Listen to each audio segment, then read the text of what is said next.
Hi, everybody! Oh, shit. Wolf's Lore's here. Hey! Hey, it's Wolf's Blood. It's your boy, Wolf's Lore. Oh, God, it's Wolf's Lore. Oh. Pew, pew, pew, pew, pew. Vinny, today, you get the long meow. I'm like 90% confident there's a fax happening behind that cat noise. There's a fax? Let's do it again. Yeah. You hear like a... Yeah, there might be... I may be mad because someone's doing an old school printer. And it's going... Like one of those... Yeah. You know, and it's... Yeah. That's what it sounds like. With the two perforated sides. Dude, you've got great ears. Thank you. You should be like a spy master from World War II where you're just like, hold on. I hear it. I hear it. That fart sounds Bavarian. I think this is a spy. That's totally Belgian. Yeah. That man is a spy. That man is a spy. Go to Brussels. Bring him back. Bring him back. I don't like it. Smells like Brussels, too. I don't like... Nothing about this is good. All of this is bad. It's bad for everybody. This is not good. It's just the worst. The absolute worst. It's the worst. I hate it. Tell you what, I don't like it. I don't like it at all. Hello, you beautiful American ball bags. Hello to you. Oh, it's Richie. Hey, Richie. I was lurking on your stream today, and I couldn't help but notice you got rated. Congrats. Yeah. By 21 people. Rated. Yeah. All night that's going to happen now. How'd it feel to get rated? Did it feel good? Was it? Yeah. Did you like 21 people coming into your stream? Yeah. Remember when that happened like a handful of times? Not even a handful, like twice it happened. Twice, and I was like, what is this? What do I do? Why are you here? No idea what that means. That's perfect. This is why we love you. I love it. Because I think probably what they were expecting is they're going to raid. They're like, what's up? And Richie's like, didn't even respond. And they're like, hello? And he's like, what? What? Who's here? The fuck out of my stream. Hey, I'm playing Leisure Suit Larry. Either help me progress or get the fuck out. All right? You twats are gumming up the bandwidth. I don't need your bullshit. All right? Yeah. Yeah. You piece of shit. Get out of here. You dog cunt. Well, that's Australian. I believe. That's Aussie. Who? The word cunt? No, dog. I guess it calls someone I a dog. said daft. Cunt. Yeah, well, I said dog. So that's why I corrected myself. I was like, wait. No. That's Australian. That's the wrong. Yep. Gotta do it right, man. Yep. It's got to be done right. Different cunts for different countries. That's what I always say sometimes. That's exactly, It's what I learned at home when I was homeschooled. Down in Missouri? Down in Missouri, After I was done washing my clothes in the creek, come back and learn about history. That's right. About, I was going to go down a real dark road, but let's not do that. We'll just say the Great Emu War. How about that? The Great Emu War. There we go. We'll learn about that. That's for sure. We study that in Missouri history. Can you imagine backwoods Missouri teachers trying to make their kids interested in anything to do with the Emu War? Y'all like hunting turkeys, right? Imagine a really big turkey and a whole bunch of them that were basically bulletproof. How would you handle that situation? Well, I'll tell you what I'd do. I'd take out my fucking knife and I'd cut them. Yeah, but here's the thing. They've got really thick hides, and it only goes so far. And again, they're going to claw the shit out of you. These are big birds, all right? You ever seen a velociraptor? Not quite like that, but it's pretty fucking close. They're just as smart, just as deadly, just as horny. That's right. All they want to do is... They want food, fighting, and fucking. That's it. That's it. That's an emu's MO. 2 words, Kevin McAllister. How did you win the Emu War? Legos. Yeah. Legos and tar with... Hot Wheels, that's what it was. Tar with then followed by a giant nail in a stair. That part still gives me cringes. I can't watch that part without physically having a reaction. Ooh, can't do it. Yeah. All right. We're looking good. We're sounding good. Let's get this show on the road. Are we recording everywhere? I'm about to start recording. We are live. We are streaming. Okay, cool. I like to cut off that part so I don't have to edit it later. So I dig it. I dig it. I diggity dog. Here we go in 3. Wait, hold on. We got to hit record first. Here we go. 3, 2, 1. Hey, everybody. Welcome to Mind Gap Podcast. I'm Doug. I'm Justin. We are, as always, overjoyed that you are within our speaking presence. That's true. Your listening acumen is within our speaking presence. And together, that makes for one hell of a podcast experience. We cherish that. Yes. We cherish you. It's the only thing I asked for Christmas last year. Yeah. Was you all to be here. And guess what? I'm still getting my gift. Yeah.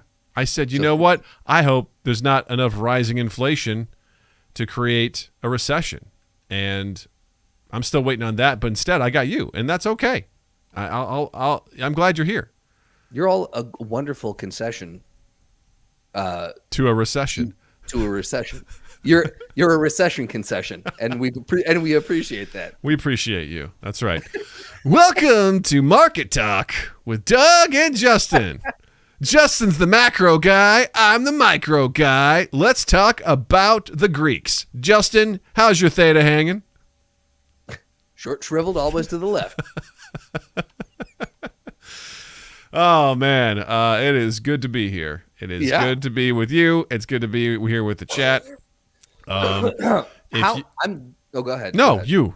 I was going to ask, why don't you do the housekeeping, and then I'll ask you a question. Housekeeping. Real quick, gang. Let's get this out of the way. If you like us, and if you're listening, I'm assuming you do, couple quick things. One, just like and review, rate, and all that stuff. And if you're watching us on YouTube, like and subscribe. youtube.com/mindgappodcast.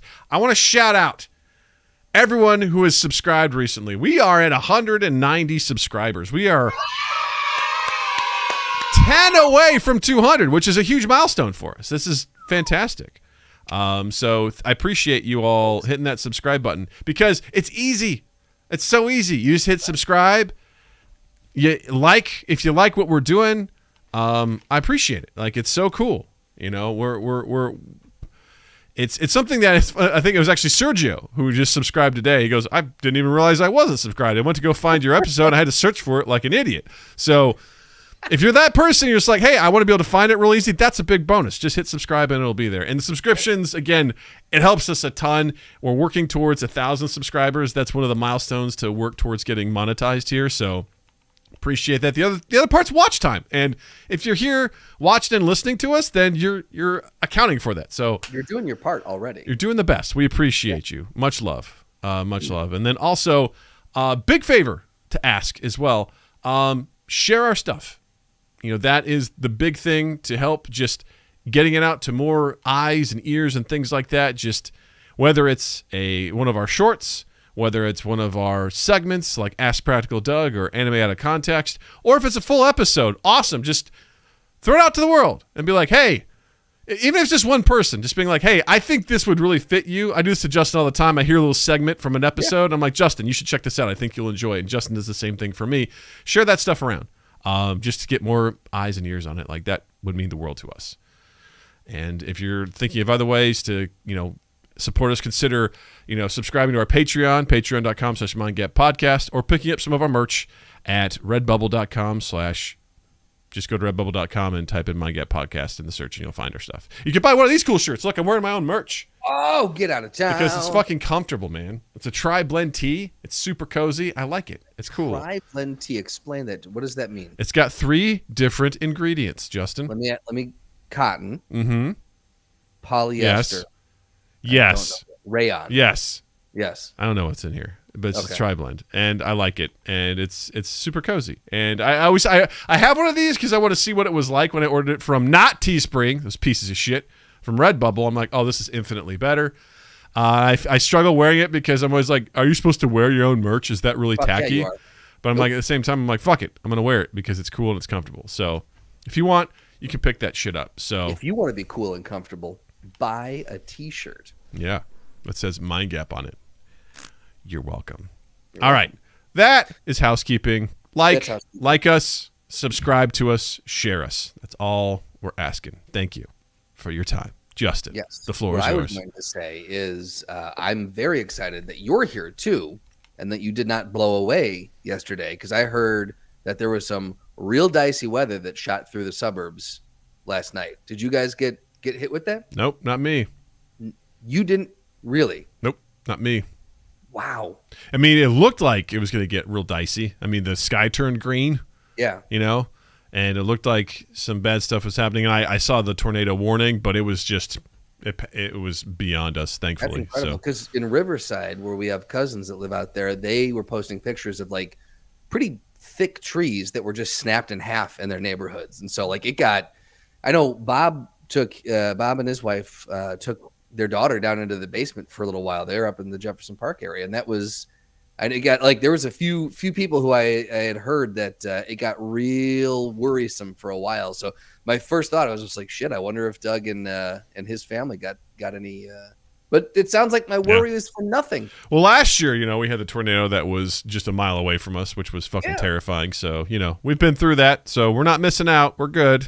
I just assumed that was every time now there was inclement weather. Natalie's really nervous about that shit. She's like, can we keep an eye on the tornado? And I'm like, Natalie, we're going to keep an eye on it. Don't worry. So she remembers how we like woke her up and brought her down to the basement and stuff like that. And she's always like, You should really figure out and just go, Natalie, we can keep an eye on it, but just so you know, it won't matter. If it comes for us, there's nothing we can do for it. It's It's like that thing in the league where Shiva sees the Shiva trophy and Nick Kroll's like, I can explain it to you, but it's not going to make you feel any better. That's exactly it. Yeah. I mean, we can watch for it, but it ain't going to matter, Yeah. Do you want to see it coming for you? Or do you just want to be surprised by it? I mean, that's really the end of the day. Mm-hmm. How do you want it? Yeah. Right. That's what I asked your mom, and now you're born. So. Thanks, Dad. You're welcome. Magic. Magic. Yeah. Yeah. Yeah, for sure. Yeah, Justin, how was your week? My week was really good. Yeah, I had my mom and stepdad came up, so we had some more visitors in Grand Old Michigan here, in Grand Old Rapids, and it was a good weekend. They came up on Friday, and we took them through some of the neighborhoods. We're looking at houses. We took them to some of the restaurants that we've fallen in love with, and we went on a beautiful hike on Saturday, and we actually just got membership to Frederick Myers Garden, which is kind of like Chicago Botanic or Morton Arboretum, and walked around that. And so, spoiler alert, when you guys come up here, that's definitely something we're doing. Nice. Because you guys like the Arboretum so much, you were saying that I was like, Cockreds are going to love this. Hell yeah. Yeah, it's pretty cool. So, we had a really, really good weekend. It was relaxing, perfect weather, absolute perfect weather. It really Unlike was. today, which is just gross and hot. Yeah. But it was a good weekend. How was your weekend? It was pretty good. Friday night was movie night. We finished watching Prehistoric Earth. Here's what it's called on Apple TV. And Natalie, of course, thought it was awesome. We watched the last 3 episodes and had a really good time with it. So, which is really, really cool. She's just so into dinosaurs. It's awesome. I like how that's not relenting either. No, it's really not. She's super into it. So that was cool. Saturday, I almost can't even remember my weekend. Saturday, Natalie had a play date with one of her best friends at school, which was really cool. Do you know what a gotcha day is? A gotcha day. Gotcha day. Not in the innocent sense. Yeah, right. Gotcha. No, it's not like where you goose someone's asshole or anything like that. But it's like if you and I had a gotcha day, it would be probably very different than a kid's gotcha day. Yeah, this is. Well, I don't know. That sounded really gross, but I like to rephrase that. Like, no, too late. It's an internet forever. But I actually learned what this was. It's when it's like the day that parents adopt their child, and so it's not like a birthday, but it's like the day that we got you, so they call it the gotcha day. And so I also learned that her friend was adopted. I was like, well, that's cool.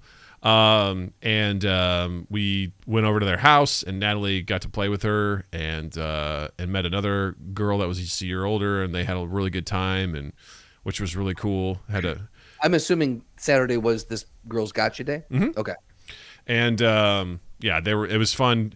I wouldn't say it was necessarily fun to watch them play, because it was one of those things where I'm like, I kind of just want watching kids play with each other when it's not going well is exhausting, because they are constantly trying to play and make rules and then do this, do that, pretend this, pretend that. Some of them gets mad because they want to do something the other person doesn't want to do it, but it's just like they're cool with each other and then they're not, and it's just fucking exhausting. And I was like, after a while, I'm like, are we done here? Because I'm over this. Like, this is brutal. I kept telling Natalie, I'm like, hey, because she wanted to go inside and play with this girl's Barbies, and it's like, but this girl wanted to stay outside, and I was like, hey, this isn't your day, okay? It's hers, right? Yeah. Do what she wants to do, okay? You're a guest in her house, so deal with it. She's like, but I want to go inside. I'm like, I don't care. It's not up to you. Fucking play out here, okay? Like, deal with it.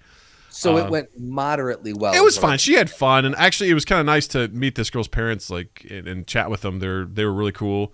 And then Natalie, I actually got to go see Natalie get her haircut for the first time. Normally, I don't go to that because I don't care.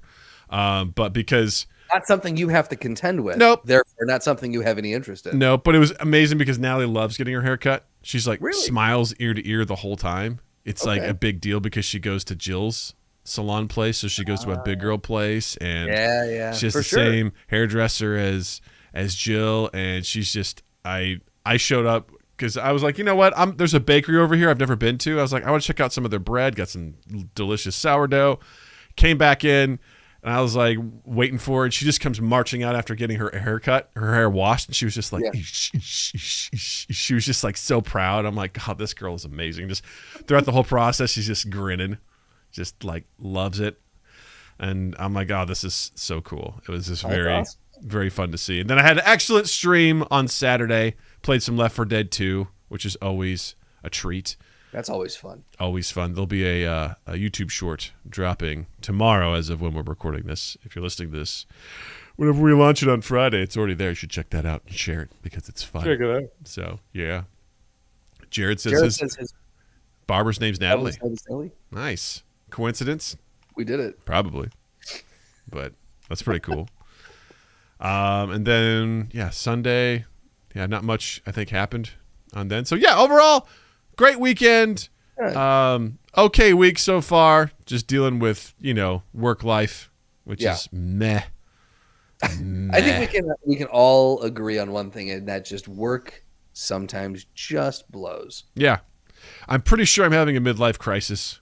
So, which is always thrilling. I think I've been having a midlife crisis for 2 years. Yeah. Yeah. No, I was going to say, are you comfortable opening this up a little bit? I'll open it up a little bit. I'm not going to tell everyone everything, but No, just the concept of a midlife crisis. Yeah. More or less. I never knew what that meant. That was exactly what I was going to say, is that when I was younger, I always heard about these midlife crises. When you're younger, you're like 40. Jesus Christ. Like, that's no wonder these guys are having, they're all bald and fat and. Right. Oops. Well, you're fit now. Whatever. But, hey, man. Truth is truth, okay? No. But I'm saying, it's the guys with the comb overs with the bad, like that was always the picture of, adults having the midlife crisis. They got the comb overs, they've got the giant beer guts, and they're rolling around in their red Ferraris and, leaving their wives and this and that. And I was like, I don't get this concept. Taking dumps in the bushes, taking, as one does as they get older. Yeah. And now that we're both approaching 40, I'm just like, oh, that's not what this is at all. Like the concept of a midlife crisis is a very real concept. That's not just for middle-aged men. Like, it is like anyone who is approaching a certain point in their life. It's an existential reality check, and it can be pretty intense. Yeah, I think it started with the pandemic, and I think I was shocked out of, my standard routine. I'm very much a routine-based person, and, I do things because that's what you're supposed to do, and then the pandemic was like, oh, no, you don't have to commute into work, and, oh, no, you can work from home all the time, and I was like, oh, wait, I like spending this time with my family and doing the things that I want to do. And that's sort of like continued. At first, it was like a joke when Jill and I would go on walks over lunch and stuff. We're like, I think we're having a midlife crisis. Now it's like we're both like, I really think we're having a midlife crisis. Like, we're struggling with our. I don't know if I want to call it our identities, but it's the idea of like, what do we want from our careers at this point? Because both of us are very protective of our time, and I find myself just being like, I kind of want to do stuff by my rules, by my design, not necessarily corporate America's. Well, if I could be so bold to assume a little bit, like for a long time, your careers kind of defined both you and Jill. Like you guys really, your identities were tied into what you guys were doing. Like for a little while, like you really leaned into this new thing that you found through a few different companies, and Jill really leans into like what she does. And like, I think it's easy to have your identity to get tied up in that. So when you say identity crisis, I don't think you're too far off. Like, I think some people take it, it can sound like this overly dramatic thing to say, but I think it truly is a crisis of identity. Like, who are you defined by what you do, and who are you outside of that? And is it possible to change what you do and be more true to yourself and what you enjoy? Yeah, I struggle a little bit to say identity because I'm always fine with who I am, but what it is just like, what do I want to do? Like, that's, again, like I thought I found it a couple years ago, and now it's evolved into something else where I'm like, I think I want to do something else. Like, I'm not really happy with a significant portion of what I do, and I want to do something scary. And I'm looking to potentially do freelance, and go out on my own, which it's become 2 years ago would have sounded horrifying. And now I'm like, that sounds fucking awesome. It has its own pros and cons. You got to literally hunt for your work. But at the same time, I don't have to go to fucking all hands meetings. I don't have to do peer reviews.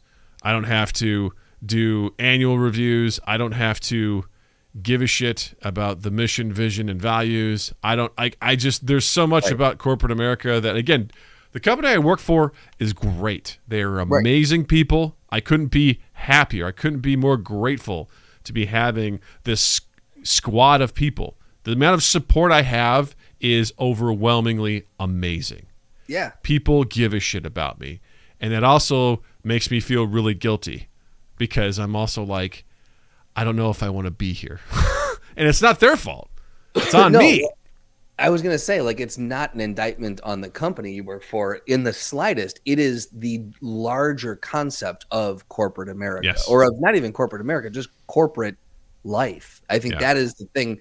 And when we were working at assignment desk, there's in no reality would I have ever said that Doug would have gotten to this point. Like, right. I wouldn't have said that either. No, it was like you were very much by the book and get a good job and get a good lineup, like where your next paycheck is coming from, this and that. And it's just interesting to watch the evolution of someone kind of find their creative voice and realize that there might be more to it, and it's not just the, to be at a place for 30 years and get the gold watch and the pension and the whole 9 yards. Like, that is it's such an outdated modality of how to do things. And I don't think it rings true anymore. I think a lot of people are trying to hold on to that. And I do think the pandemic had a lot to do with it too. Well, I definitely think the folks who were like, I'm working at a place for 30 years and then retiring, those people absolutely had midlife crisis because you're stuck. You are literally stuck doing this because your pension was based on that. So well, at that point too, I feel like your identity truly does start to get tied up in what you do. And so like to have that midlife identity crisis, that is very understandable for someone in that position. Well, also it's kind of gross in our society in America too, where like one of the first two questions you ask someone is, what's your name and what do you do for a living? Which is really gross. Because I actually heard a comedian say, what you're really asking is, how should I treat you? That's such a good point. Absolutely. Because if you're like, I'm a janitor, it's like, oh, okay. But if you're like, I'm chief technology officer at this startup, people are like, oh, yeah. It's kind of gross. I heard someone saying I've actually tried to amend the way it's not easy at all because it goes against every social norm that we've been conditioned for. But I have I really enjoy the idea, and I've tried it a few times to ask instead of that, like what do you do, and whatever the standard question you ask, what's the best concert you ever attended as your opening question to get to know you, or what do you like to do on a day off, and really get to know that person rather than what they associate their 9 to 5 with, and it creates an entirely new. You're either going to get someone who doesn't know how to answer it because they've never been asked that question before, or you're going to have one of the best conversations of unprompted conversations of your life. Yeah, I think it's more important to sort of like be present in the conversation and like take for example this Natalie's best friend, like just chatting with her dad for a little bit. He made a hell of a spread of food, and he's like basically saying yeah, I made all this. I'm like, yeah? He's like, yeah, I love to cook. I'm like, me too. What's your favorite thing to cook? And then we just went down that road. Like that's there it is. Yeah. Exactly what it was. I have no idea. He also said like he built their deck, so I'm assuming he's good with his hands. Like I don't know. I was like, I have no idea. I have no idea what her mom does for a living. It's like, whatever. You guys are fun, so that's all that matters to me. And that's the thing. It doesn't matter. Like unless If anything, I say it out of pure curiosity of just being like, I'm curious. Like, what are your what are you skilled at? Because I'm just curious. Like, what? Because that's the thing for me is like, what are you good at? Because it's always fun to know what people's skills are. Or what are your? I love the what are your hobbies kind of thing. Oh yeah, absolutely. The point where I really am curious about someone's occupation and what they do is when they're living in like a Winnetka or like a Glencoe or a Kenilworth. I'm like, what do you do? Yeah. What do you do for a living? How is this possible? Yeah. All of you can't be doctors, so what do you do? Yeah. Are we preaching the gospel of the Lord? Amen. Amen. Praise gravy be with you. Gravy be with you. Yeah. Coming up to Uncle Doug's Meat Church. Uncle Doug Meats Church. $5.99 brisket. It's kind of cheap for brisket, but have a brisket. Can't beat it. Don't trust it. Yeah. Don't trust it. Whatever. Hey, you get what you paid for. That's what I say. Can't beat it. Don't eat it.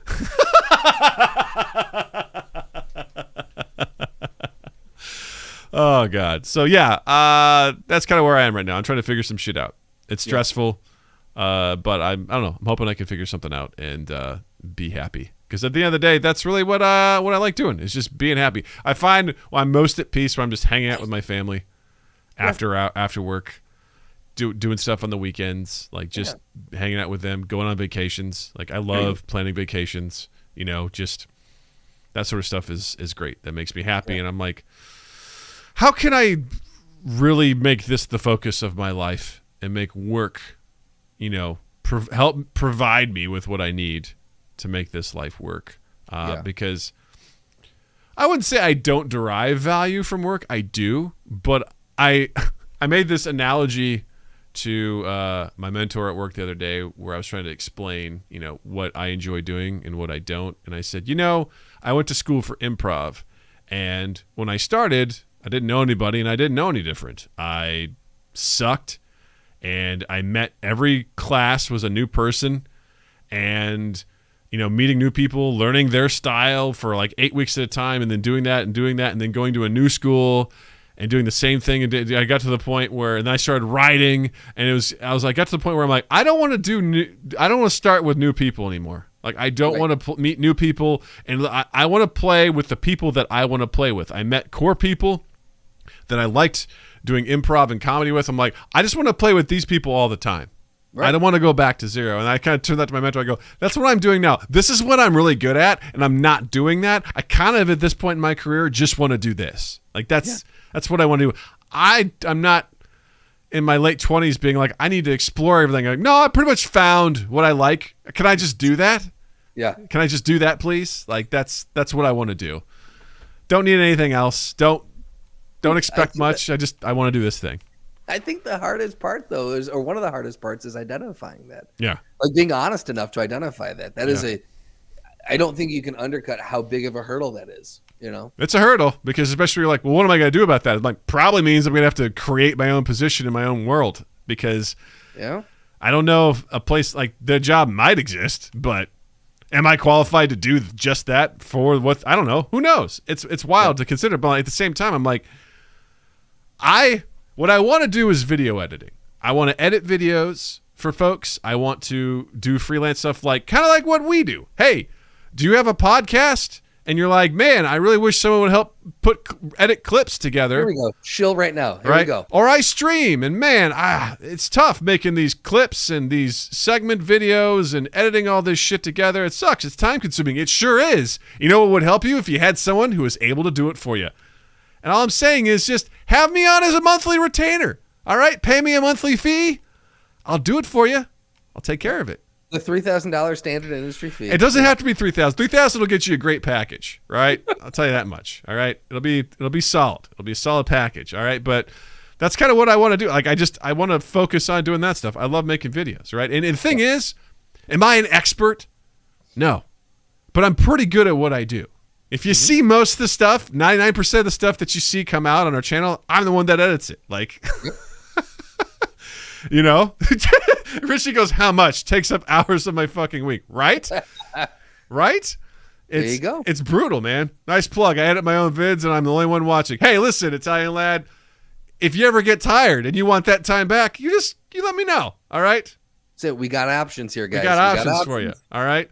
Yeah. So that's the thing is I've also learned, I kind of get in my head where I'm like, oh, I'm not a cinematic video film editor. You don't have to be. No. You just have to be pretty good. And I'm pretty good. I'm pretty good at what I do, you know? So absolutely, yeah. That's where I am right now. I'll keep you posted, everybody, on how this progresses. Check back in for updates. Yeah. Also, if you want to hire Doug, right? Check back in. Slotty says, don't let Justin talk to you about pricing, but trying to get that guy to value his own work appropriately since I came into the fold. I'm probably in the same boat as him where I'm like, I don't know, man. How much is this worth? I was going to say, Slotty, you're already preaching to the choir. Doug's already where I am. I guarantee it. I'm like, I don't know. Is it this or that? Who knows? Who knows? We all don't have the unwavering confidence of Slotty Bartfast. That's right. The man, the myth, the legend. Himself. That's it. True. He's a good friend to have because not only will he keep you honest and he'll push you, but he'll also recommend great anime, for you. And he's got a killer sourdough starter. He does. The guy can bake like nobody's business. I've been thinking the same thing about editing corporate podcasts for people, right? Yeah. My son plays Illusion of Gaia. I don't think I know that one, but it sounds interesting. Does he do that for a job? I'm confused because that sounds awesome. What's his monthly retention? What's he get for that? I'm just curious for pure market research. Yeah, just asking for a friend. Asking for a friend. All right. Well, speaking of research, gang, check this out. This is late May when this story came out, and it was definitely trending on Twitter, and we finally got to it because the last couple of weeks we found other things to talk about. But gene editing experiment has turned fluffy hamsters into aggressive mutant rage monsters. This involves the controversial CRISPR technology, which we talked about years ago. If I'm not mistaken, it was episode 54. Jesus Christ. Episode 54 with Carly, a.k.a. C2. Oh, wow. Okay, yeah. Way back then. I had to go back and remind myself what CRISPR was. I followed link after link on this one until I got back to the original story. So I think I'm caught up on what this is. If you don't know, CRISPR, which is spelled capitals, all caps, CRISPR, is a technology that can be used to edit genes and, as such, will likely change the world. The essence of CRISPR is simple. It's a way of finding a specific bit of DNA inside a cell. After that, the next step in CRISPR gene editing is usually to alter that piece of DNA. So this was something that came out, years ago because the concept of it is, I think what we were talking about back in episode 54 was designer babies. The idea of designing the child that you want to have using this kind of, technology. And it appears that they've tried this out on hamsters, and it did not go well at all. Well, following it back, like in 2019, apparently they tried it with the two twins using the CRISPR method, and it did not go well then. And so they tried it again with these hamsters. And again, to no surprise, did not go well. Yes. Richie, I think the Umbrella Corporation is big into CRISPR. Yes, they are. Resident Evil, can't go wrong there, right? Nothing ever went bad from messing with this stuff. So their objective here, this was at Georgia State University, they were examining a hormone called vasopressin and its receptor. There's a number in this. It's AVPR1A. So there we go. Apriva. I don't know. Apria. They opted to try and remove the latter from a group of Syrian hamsters with the expectation it would increase bonding and cooperation between the lovable little critters. That's because the AVPR1A is understood to regulate things like teamwork and friendship as well as dominance and bonding, but their expectation went very, very wrong. So, an understatement from Professor H. Elliot Albers says, we were really surprised at the results. Always what you want to hear from a scientific study. They're like, we anticipated that if we eliminated vasopressin activity, we would reduce both aggression and social communication, but the opposite happened. They grew and they turned green, and it was weird. They exhibited high levels of aggression towards other same-sex individuals. So it says all hamsters, regardless of genotype or sex, exhibited aggression, including chasing, biting, and pinning when exposed to non-aggressive, same-sex, conspecific, in a neutral arena. So the professor said this was a startling conclusion. So the idea that these things that had been edited would just come into an area and there was just another same-sex hamster just hanging out, and they were like, it was like 28 days later, just full of rage, which is insane. They chose to experiment with these types of hamsters, the Syrian hamsters, because unlike mice, they have social organization that's similar to humans. So, and this is probably my favorite set of quotes here. Like, even though we know that vasopressin increases social behavior by acting within a number of brain regions, it is possible that the more global effects of AVPR1A receptors or whatever, doesn't matter. What he really says here is, we don't understand this system as well as we thought we did. And that right there, I feel, is the key quote of this entire conversation. Yeah. We don't understand the system as well as we thought we did. Yes. And I think, here's the thing. Am I curious about this technology? Absolutely. Like, I am. The fact that anyone has developed a technology, and I don't even know how this technology works. Mm-hmm. Like, when you say technology, I'm like, what is it, like a laser? You know, like, right. I don't know what this, like, got software? Is it a right? Yeah, I have no idea. Is it like Pro Tools? I mean, is it Adobe Premiere Pro, but for genes? I have no idea. We'll just cut there and then separate, and then we'll just merge it, and we'll do like a crossfade there. Perfect. We're good to go. I have no clue. No idea. But, Jim, did you have Snap to Grid enabled? Oh, shit, no. That's what I did. I overwrote something else. Damn it. Crap. I eyeballed it. I didn't really do it. I didn't zoom in. But but at the same time, it's like, really, what's our end goal here? Like, what is the end goal?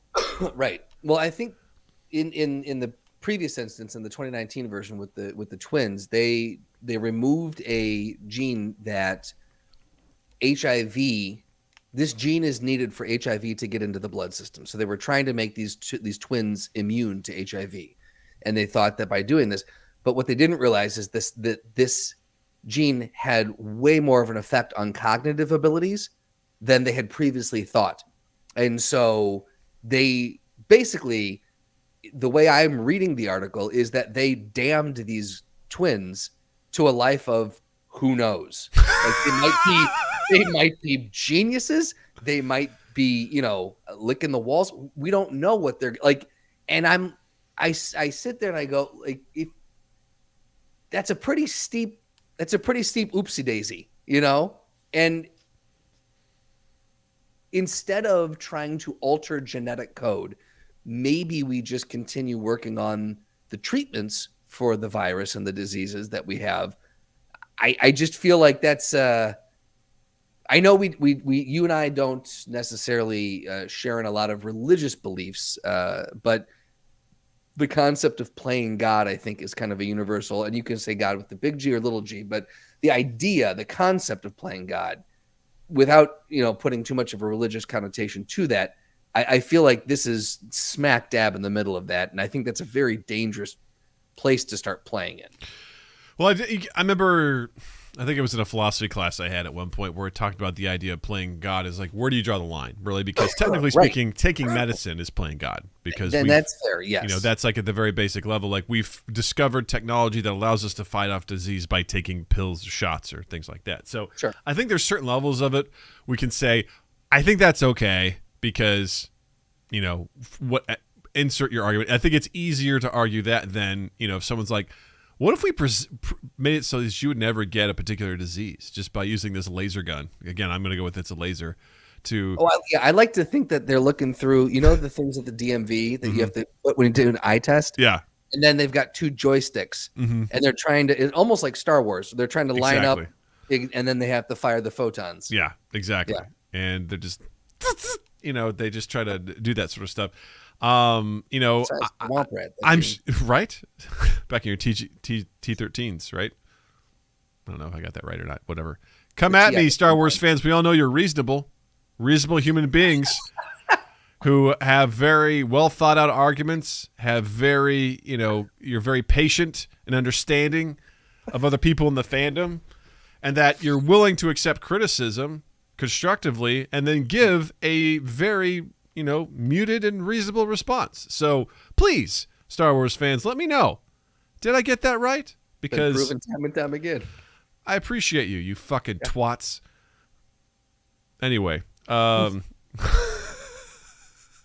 I'm just trying to think. I would love to hear more about like what the ultimate end goal is for this, because obviously they're playing around with this. They don't fully understand it. What's the end goal, right? Are we looking to find, is there a gene you can edit so no one gets COVID? Is there like what's the end goal for all of this outside of right? Because if the idea is, because let's say that this was successful. Let's say that these didn't turn they didn't turn into Hulk hamsters, right? What if they say that it worked? The goal was what? To promote teamwork and friendship and bonding. Okay. To genetically remove aggression and to force more communal. Yeah. I mean, that's a really scary path to go down, right? If you're like, listen, we could just do this and this person's going to be a lot more docile. Like that seems pretty fucked up. And who knows, maybe 100 years from now, 200 years from now, it'll be no different than like us being like, yeah, playing God's taking a pill, but no big deal. They're like, yeah, of course we make people more docile and more like, lovable and things like that. That's great and less aggressive. That's good. And you know what? I'm sure there's an argument to be made as people are shooting the shit out of each other in our country that like, hey, maybe less aggression's a good thing, right? But there's also something about that's like, who gets to make that decision? And that's the key right there, is that you, by doing that, you're opening up the floodgates to, okay, we are going to this goes right back to the women's rights issue of my body, my choice. Like it is, you're imposing certain beliefs, like the belief of less aggression or the belief of improved teamwork or the belief, like whatever it is, you're imposing a section of beliefs on an unwilling participant, or you're taking away the choice. And it just, and I look, I agree that we all need to be less aggressive, but I don't think that we need to edit our genes to make that so, because again, who knows what else gets taken away in that, and then what's the next step? Because we did this, now there's a use case for the next gene that we want to edit, right?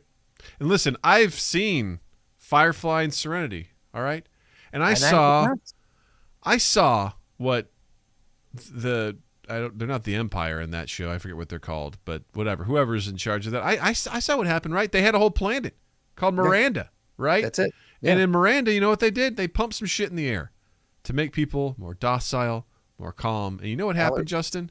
What's you know what happened? Spoiler alert. You know what happened? What happened? The people just altogether stopped functioning. They just laid down, they went to sleep, and they died. Except a fraction of the percentage of the planet turned absolutely rageful, just insane.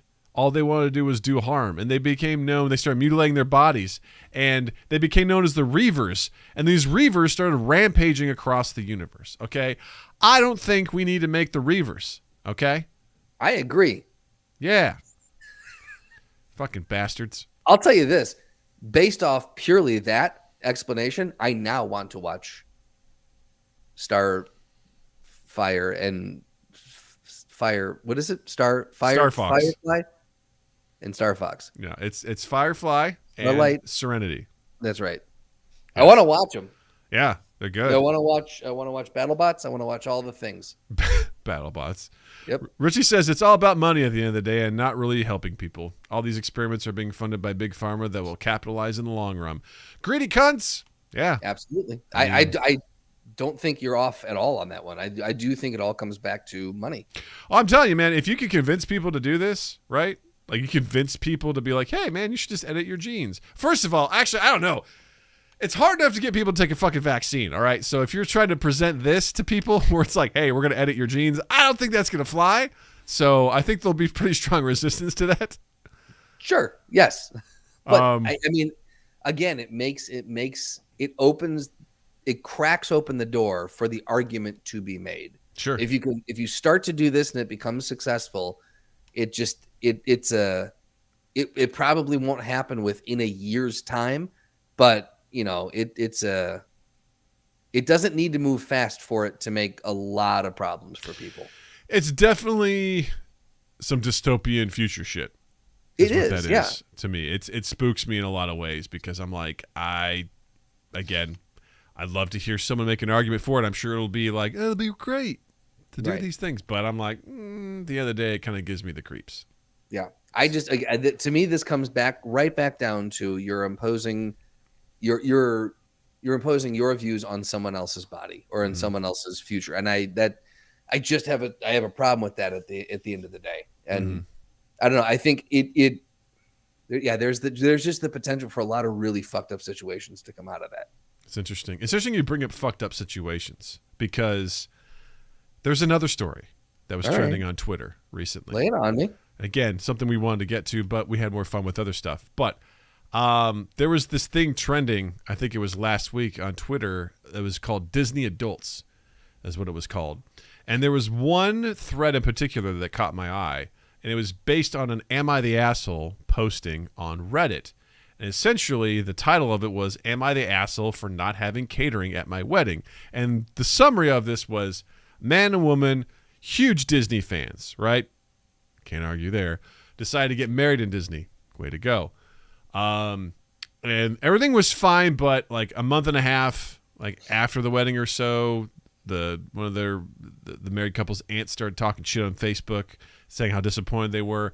And essentially what this was is that Disney is apparently a huge deal to them. It's a huge part of their life. Getting married is like, there was like a big component of their relationship. So they decided not to, Jared goes, Disney Adults, this will go well. It will. The issue was that they decided not to offer catering services or bar services at their wedding and instead used money towards having a wedding Minnie and Mickey make appearance during their wedding. So the cost to have both Minnie and Mickey was a good chunk of time. It was 30 minutes. And it was exactly what their parents allotted for their catering budget. So they also apparently let the guests know, hey, there are plenty of places to get food here. It just won't be provided for you. So the guests would have to pay for their own. And I also love how they put a note in there. It's like there was also vending machines that were there. So I was like, okay. The parents I'm going to go grab a bag of Cheetos for the table. Right. Does anyone want anything? It costs $5 because you're at Disney, you know. It says their parents were still very supportive, but everyone else is being passive-aggressive about it on Facebook. So am I the asshole?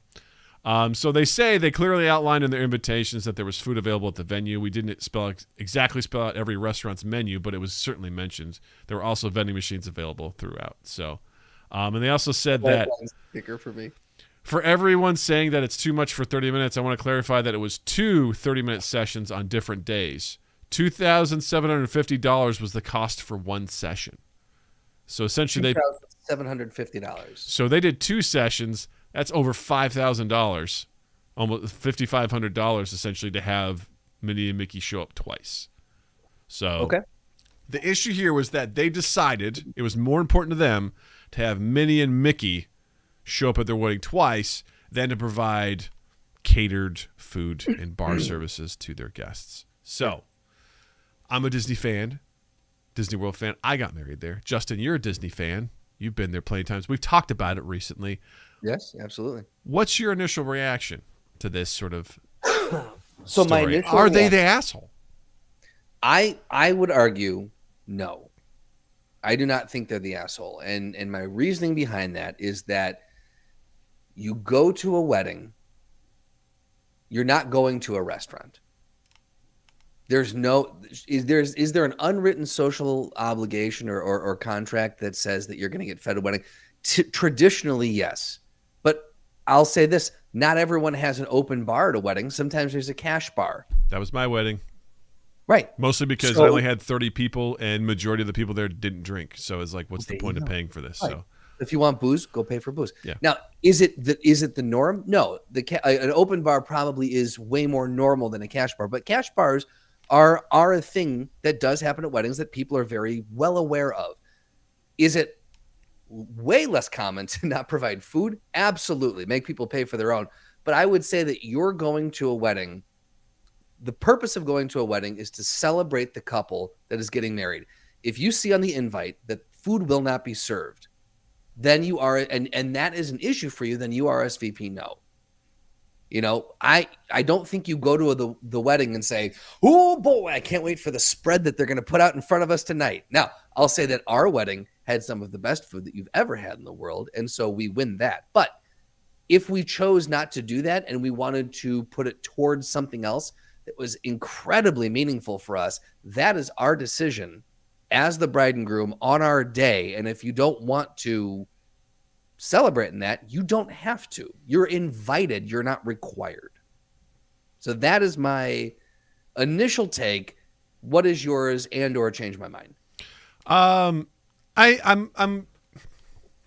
get why some people would be annoyed, but the thing that I think trumps that, or at least cancels that, is that it was listed. Now, I'd love to know how explicit it was listed on the invitations, because the author wrote an edit saying they, if the guests were warned, he says, we clearly outlined in the invitations that there was food available at the venue. If it was listed as there's food available at the venue, I find that to be misleading.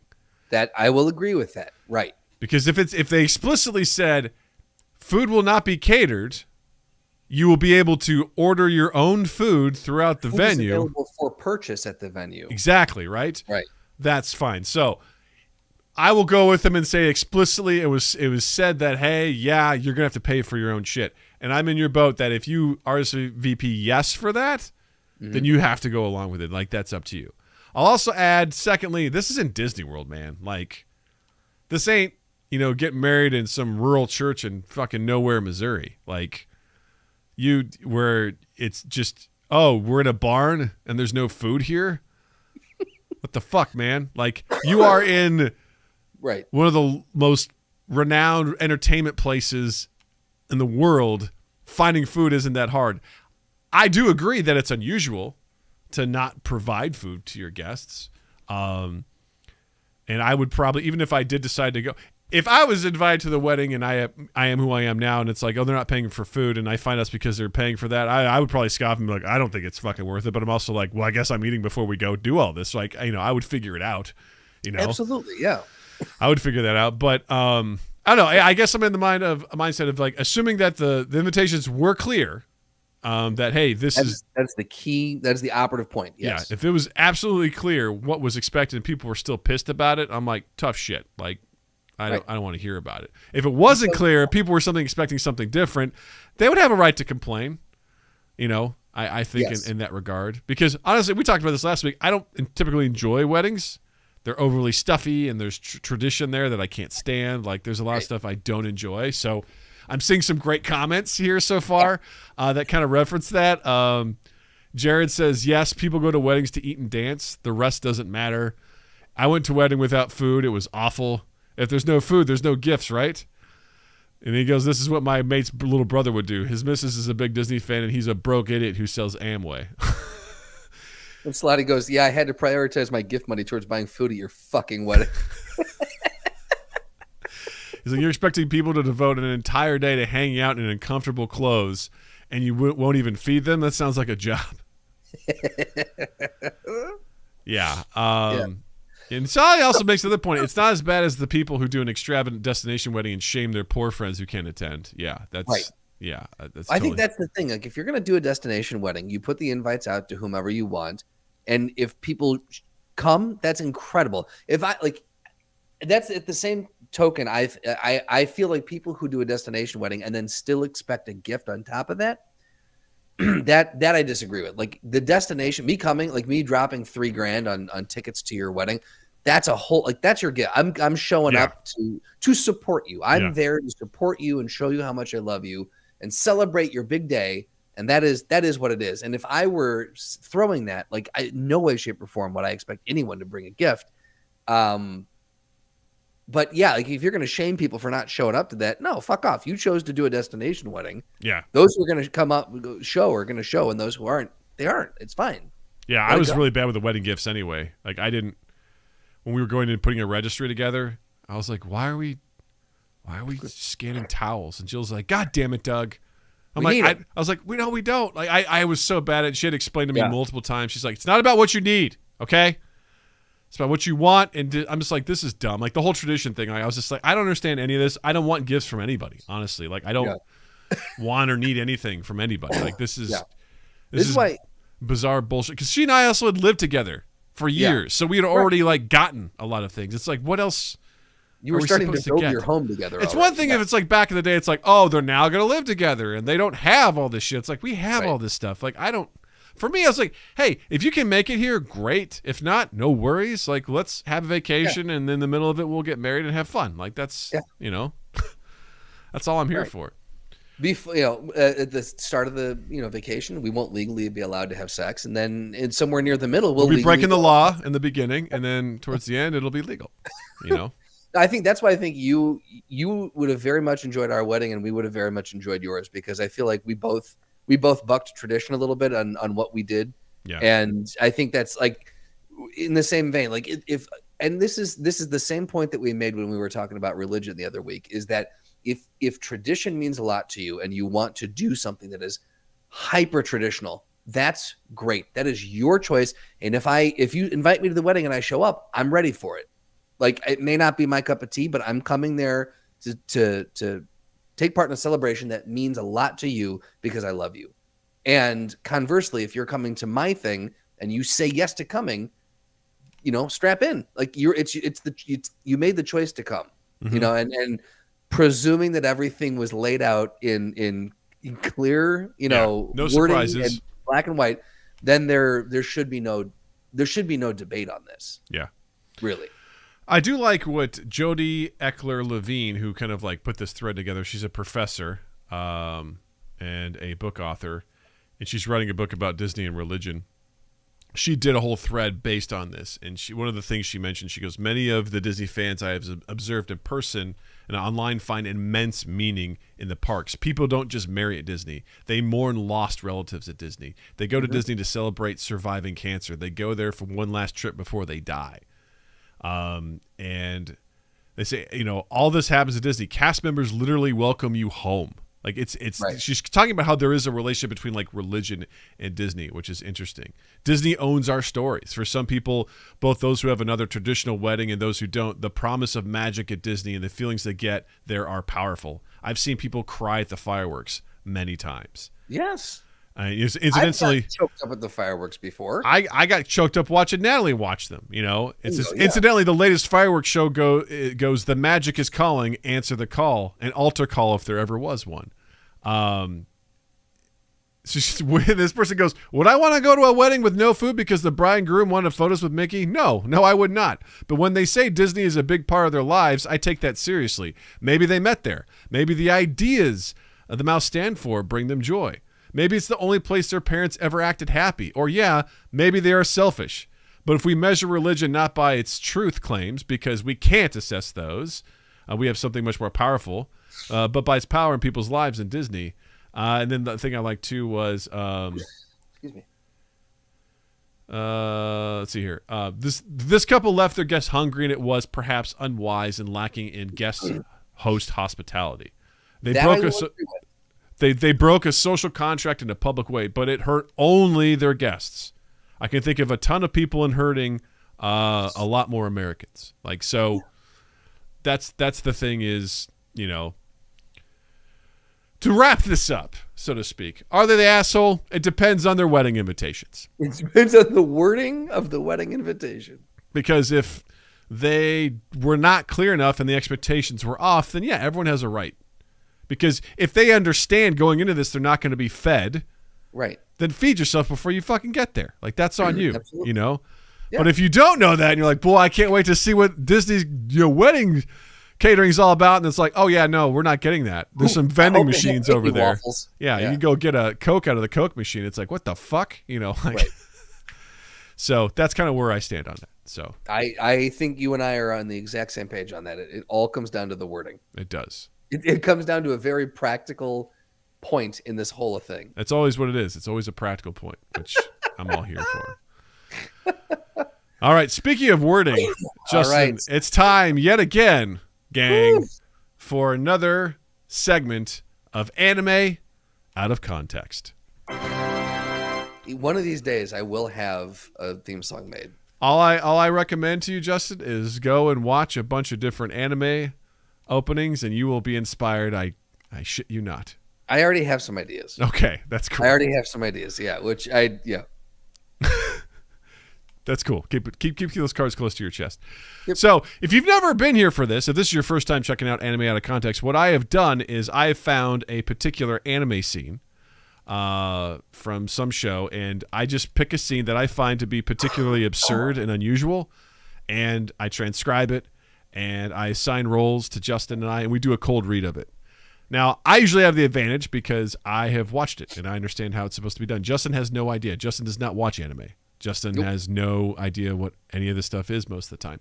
And really what I'm doing is I'm pimping Justin out. I'm putting him in a position where he has to read something. Usually he's the character I try to make the expert, that his character knows everything, and he has to deliver it like a real boss. Like a real boss. And it's really entertaining to me. So if you would like to participate in this, if you would like to be like, hey, I want to give Doug a taste of his own medicine, and you want to participate in this, find your anime scene. All you got to do is send us a message on our socials or hit us up in our Discord. I have a special channel set aside for Anime Out of Context. All you got to do is send us a link to your transcription. Definitely give the credit to name of the episode number, things like that. And, assign us our roles and things like that to make sure we know what to do. Give us minimal direction, and then we'll all be off to the races. So, we're welcome to it. This week, we would love to have some submissions from you. I hear some people chatting about what they have in store out there. And listen, I understand. Okay, typing this shit out, it's not the most fun thing in the world, but the payoff is worth it. Just use speech to text, guys. It's so easy. I don't. I do it the hard way. But whatever. All right. So this week was actually inspired by Chef Mike. If you don't follow him on Twitter, you should. He's an amazing human. He tweeted out the other day that he goes, man, Street Fighter 2, the animated movie, this movie's awesome. And I laughed and I wrote a tweet back to him because this movie is insane. And I recently rewatched it because I remember loving this. This movie came out in 96, I believe. Okay. I remember watching it back then being like, this is so fucking cool, probably because I hadn't seen much anime in my time. This is a bonkers. I shouldn't say it's bonkers, but it's a wild movie. All right. And it's animated. The voice acting is a little rough around the edges. But this is a particular scene. This happens towards the end of the movie. And Justin, I'm actually going to challenge you to play two roles in this. All right. Okay? Justin, are you familiar with Street Fighter 2 at all? I am. I'm familiar with the video game series, and I'm familiar with the live action. I cannot say I'm familiar with any of the animated versions of it. All right. So you are going to be playing Guile, and you're also going to be playing M. Bison. All right. I think there's like 2 moments where you have to, talk to yourself. Yeah. Right, so this should be good. I'm putting on. I'm going to do voices for this one too. Oh, great! Here we go. We're going to change it up a little bit. They're not going to be spoiler alert. Not going to be anything that you've heard these characters sound like before. Unlike, more than likely. You're making a creative choice, right? That's all we need to know. All right, here we go. A United States helicopter descends from the clouds onto an isolated home in the mountains. Guile leaps from the helicopter and sprints towards Ryu. Are you Ken Masters' friend Ryu? That depends. Who wants to know? Captain Guile, operative of the United States Air Force. Yeah, I'm Ryu. What's this about Ken? Your friend's been abducted by an organization called Shadow Law. What do you mean abducted? And their ultimate plan is to turn him into a terrorist. That's ridiculous. There's no way he could ever become a criminal. They're subjecting him to a form of mind control. Ken is not a terrorist. A large aircraft suddenly appears, engines roaring. It quickly approaches and begins to land on the mountaintop. Shit! Bison had me tailed. What the? As the engines on the aircraft begin to power off, a ladder extends down and a figure in a cloak steps out into the light. It is Ken, and he has red-tinted eyes. He's been mind-controlled. Ken! Ken marches down the ladder. Bison appears out of the doorway and stares at Guile and Ryu. Well, look what crawled out of the woodwork. Why, Captain Guile, it's been such a long time. Finally, the stars of the show are assembled on the stage. Take a bow. Stinking bastard! What have you done to Ken, huh? Well, Ryu. I was looking for you, but you're a difficult man to find. So I recruited Ken in your absence. Ken stares fiercely at Ryu, his eyes full of hate. Ryu runs at Bison. Let him go now! Ken's body stiffens and he removes his cape in a super cool flourish. He jumps and kicks Ryu right in the face, knocking him on his back. What have they done to you? Ken! Ken gives a hateful stare to Ryu. Nice job, huh? Your friend is now the perfect exterminator for my subtle... exterminator. Thanks to my subtle influence. Beating him isn't going to be so easy. No, don't! Ken! Resist it! Ken continues to stare intensely. Hee. Save your energy, boy. You're going to need all you can muster on the battlefield. And your utter annihilation is the sole mission in his life. No way! He's my friend! Bison! I'm going to rip your lousy heart out, you filthy bastard! Hee. Afraid I don't have one. You know, Guile, evil is a good career choice. It has a lot to offer. And scene. Oh, lovely. Yeah, it's oh my. I think there are some wonderful parts in this. What is the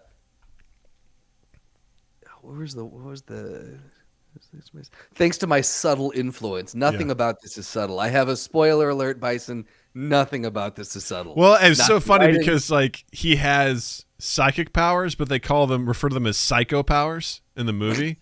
Okay. And I like to attribute that to a typo in the writer, like a writer's assistant did not like, because psycho it's not an incorrect word.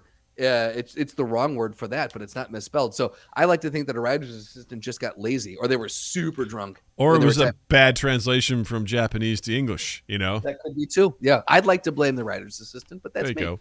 Yeah. This movie's crazy because the premise is that Bison is sending out these cyborgs to have them analyze street fighters around the world. Okay. And so they will scan them and somehow spit out a number that tells them how powerful they are. And there was another scene I almost did in here too, where Bison's talking with his scientist. Yeah. Scientist is like, do you really believe this Ryu exists? I mean, we've analyzed all the other street fighters and no one's been able to get over 2,000. He's at 3,600. I mean, is that even possible? Oh, the numbers again. What is with the numbers, man? Yeah. Why did they do this? It was absolutely insane. And it's just the idea that they took everything from the game so fucking literal in this show. And they're just like, we've got to find Street Fighters. We've got to find them and we've got to recruit them into Shadow Law. It's just got to get them to join the organization and do bad things. I also like Captain Guile, operative of the United States Air Force. I also think it's interesting because he goes, your friend's been abducted by an organization called Shadow Law. He's like, what do you mean abducted? He's like, and their plan is to turn him into a terrorist. Right. Hilarious. Like it's such a... But Ryu's response is like, that's ridiculous. There's no way he could ever become a criminal, which seems like it doesn't necessarily respond to him being a terrorist. Right. The guy's like, he's getting mind controlled. He's like, Ken is not a terrorist. It's like, I feel like you missed. Right. No, I hear you, but you understand how mind control works, right?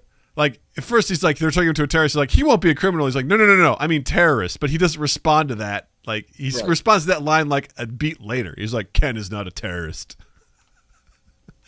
It's so dumb. Oh, my God. My favorite thing, and this is why I tweeted to Chef Mike, is he's like, this movie's so awesome.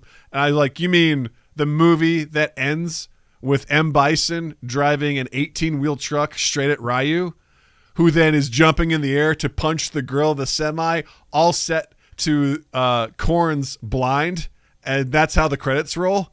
Like, Ricey's going to punch. Like, you don't even see it resolve. No, it's, are you ready? And it freeze frame as he's about to punch the truck because here's the thing, spoiler alert. Ken and Ryu defeat Bison, right? They do their Hadoukens at the same time. They hit him, and he just, like, vanishes. They're like, we beat him. And then this is in fucking Japan or some shit. I don't even know where they are. Then they go back. I assume they're back in the U.S. And Ken and Ryu, they punch fists, and they're like, see you later, bro. And Ryu's walking away down the road, and out of nowhere comes this fucking semi. And who's driving it? It's fucking M. Bison. He's like, Bison! Freeze frame. Right. And then Korn plays. To the fact that Ryu's work is never done. Yeah. And then Korn plays. It's like, what? This is such a 90s, like. What is this? Yeah. What is happening? It is bonkers. I really. You can watch it on Amazon Prime. It's available. Great. Yeah. I really wish that my biggest wish is that someone would take these that we do and not necessarily even animate them, but illustrate them. Or dub them over the actual film. Exactly. That would be, I would be endlessly indebted to the person who took the time to do that with just do something with these, because I just think, Doug, our voice acting needs to be seen against the actual sure does footage. I think, you know how we were talking about having a midlife crisis and what we want to do next with our lives. I feel like this is where it's at. I feel like this is it. We found the answer. This is it. This is what we do. Yeah. Mm-hmm. Yeah. We've got our answer. Well, once again, if you want to contribute to this, hit us up on our social medias, and all you got to do is just, you got to type this out. That is the challenge, all right? You got to do it. You got to type it out like a script, and just, give us the stage directions and everything like that.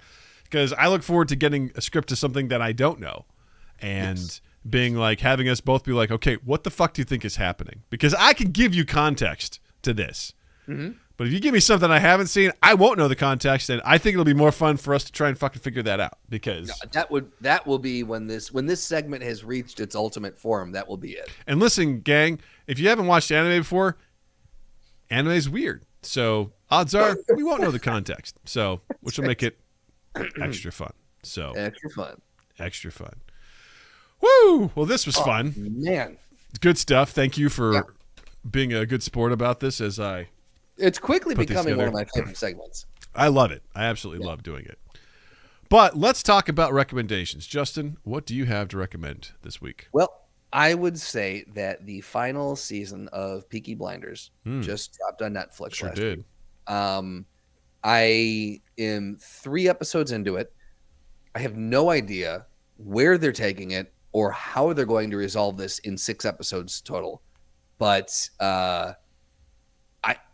I like the show. I would say it's worth a watch. The first 2 seasons are absolutely incredible. Seasons 3, 4, and 5 are very good and follow their own kind of arc. This one has not felt like a typical Peaky Blinders season, and it's kind of interesting, and I like it. So I would say if you have not given the show a shot, go ahead and check it out. I'm back and forth on the future of this show because they're talking about doing a movie, 6 seasons in a movie, and then potentially having some sort of a spin-off series or something. Like I'm hoping they can just wrap this up and leave it because it would be amazing. Yeah. But thus far, high recommend. I would say give it a shot if you have not seen it. It's on Netflix, so go check it out. Check that shit out, y'all. Check that shit out. What do you got, Dougie? I recommend I recommend all the episodes, but specifically episode 13 of Dudesy. Is phenomenal. Allegedly, I have to say that with Justin because Justin doesn't believe this show.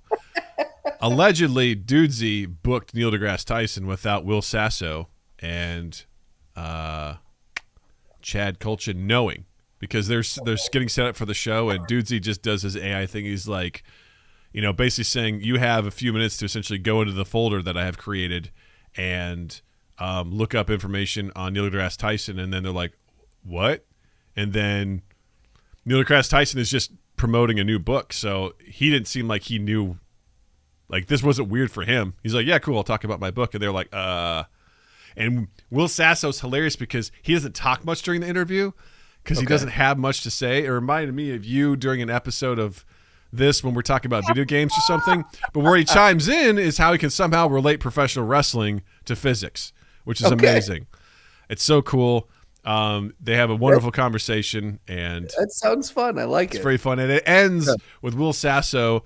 Dudesy created a product that they want to sell called Dudesy Hard Seltzer, and at one point they made Will Sasso and Chad make a theme song for it. They just sang a lot and somehow meshed it all together to create this insane theme song, and it basically said there's a 74% chance that Adam Driver will be the celebrity, sponsor or promoter for this. So, Will, you are going to read Dudesy Hard Seltzer ads as Adam Driver.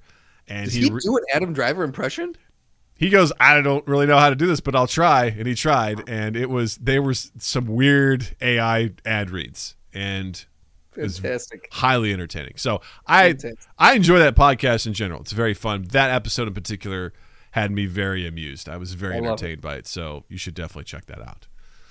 In addition to that, you should check us out on all social medias at MindGap Podcast. Please like and subscribe to us on YouTube. Again, God damn, we're closing in on those 200 subs, which is awesome. That's a fun milestone for us. Almost 20% of the way to monetization on that side of things. So please do that. And do us a favor, share it. Share it around. Even if it's just to one person, just being like, hey, I think you're going to really dig this shit. Check out this short. Check out this segment. Check out this episode. Send it. If you want to send it to a broader audience, we won't be mad at you. Just please share us around so more people can enjoy this, and hopefully we'll start building on this momentum and getting more people here. Also, don't forget to check out our Discord. Link is in the description down below. Come join us. Come hang out with us. And check us out live on Tuesday at 8 p.m. Central, where we live broadcast our podcast, be a part of the chat. And Saturdays, I host a video game stream. So come check out there and hang out with them. And don't forget to check out Justin online as well. On Instagram and Twitter at Justin_Michael, spelled Mikel. It's the fun way of spelling it. And while you're in the online realm, check us out on Apple Podcasts, Stitcher, Google Podcasts, Podbean, Spotify, all the places where you can find and consume quality podcasts. You can find and consume us. And like Doug said, sharing us, subscribing, rating, reviewing, all those things are huge. Sharing is one of the biggest things you can do for us.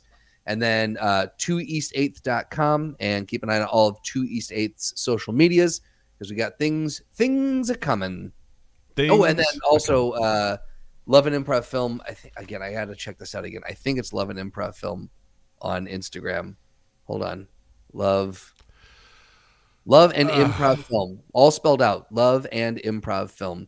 Follow us on Instagram. That is the official Instagram account for our feature film, which we'll be shooting later this year. Hell yeah. What were you saying about? Just because you don't even know your own goddamn socials, Justin. Get your shit together, all right? I didn't create it. I love it. I didn't create it. Fuck it. Well, this was a fun episode. Thank you all for listening. And more importantly, Justin, thank you. Douglas, thank you. Chat, thank you. Listeners, thank you. And you all have a dandy fucking week. Cha cha cha cha cha cha cha cha cha. For the record, I will be making that Star Wars rant that I did. That will be a clip going on YouTube. We'll see what kind of shit pops out the other side. I'm sure it will be nothing but constructive, just like I said they were. Absolutely. Yeah, Slotty. Get all your shit together. Put it in a bag and just get it together, man. Take it to the shit museum. I love it. I love that fucking bit from Rick and Morty. It's so good. So many times I want to take that clip and send it to a coworker who was fucking up. Just be like, that and a clip from Shaun of the Dead where Sean's roommate's like, sort your fucking life out. Like, just get your shit together, man. Yeah. It's so good. Yeah. Dust was good times, y'all. Thank you for hanging out. Thank you to Slotty and Jared and Richie, of course, for staying up so fucking late. God damn, you're a hero. And, of course, to Mr. Italian Lad 69. Appreciate you as well. You're a good friend. Yeah. And I think I might be doing a solo stream for the game this weekend. I think that's what I'm thinking. But I'm thinking maybe the following weekend. Let me check that. Make sure I should be around. Yes. Following weekend, I'm thinking maybe we do Jackbox. Perhaps. Yeah? Maybe. Yeah. Maybe. It's been a while. I'm trying to get Carly on for some What the Dub. She's in Ireland right now doing cool shit. So maybe in July we can get her on to do some What the Derb. That's friggin' awesome. What the Derb, Scurbs. That could be really, really fun. Yeah. Jared says... yes. Yes, I can elevator pitch Peaky Blinders because he can't tell from the trailers. It follows a street game. It's get your shit together, man. I can't get it together. Put it in a box. A street gang in Birmingham, England, in the 1920s, and it kind of just follows the rise, the mediocre rise, and meteoric rise. They kind of do well. It's okay. The average, they're average, the mediocre rise. The mediocre rise. That's it. That's the new one for me. The meteoric rise and the subsequent issues they have from that. So it's a period piece, and it's just it's cool as shit. It makes you want to drink whiskey and smoke cigarettes. I'll tell you that. Yeah. And Slotty, I won't be mad if you make Turd Burglar 69420. I'll be happy to thank you for participating in the chat if that's what you want to do. Oh, that's so good. Anywho's, thank you all for hanging out. You're awesome. You're lovely people. I hope you enjoy the rest of your evening, your day, and we'll talk soon, gang. See ya. Bye.